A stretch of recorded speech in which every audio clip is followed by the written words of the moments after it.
talked about just moving around and how long the drive was in and out and to these other places from Kingston. But just talk us through what you found, what you saw, how the people were they getting the support that they needed? So what we did, we went down the first night and it took us a long time to get there. We drove through water. We got stuck because the sand from the sea came all over and the bus got stuck.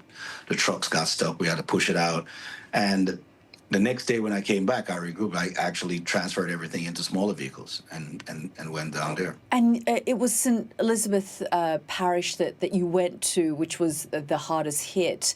What's the situation for the people on the ground there now? I don't know if it was the hardest hit. I know that was, because Clarendon is pretty hit, Savlamar is hit pretty bad.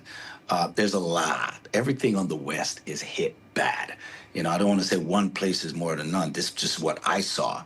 I went down to Black River because, that's the first place we heard that was hit really, really hard. And we got in there. It looked like a bomb had exploded.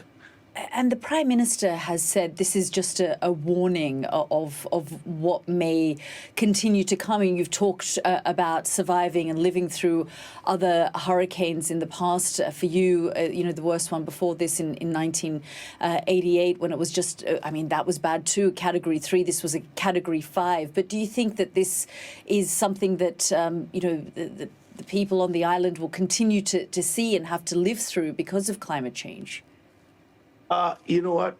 Nothing can compare you or prepare you for a Category 5. It's never been seen. This is new, So I don't think the government could have been prepared for it. No one was prepared for it.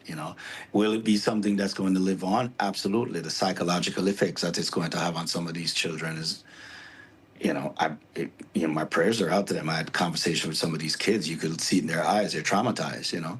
A couple of days before that, they were just playing, and now they're standing in long queues trying to figure out to find food to put in their tummies. The psychological effect. So it's not just rebuilding and getting food and shelter and clothes. We need counselors. We need people to help these children.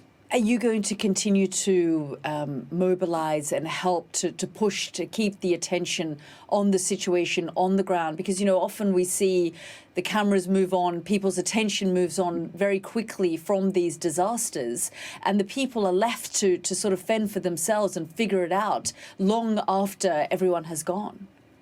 Well, that's the main thing we're doing is trying to keep it in the press, which is why I'm having conversations with you and other news media, because we realize, in having conversation with Jem and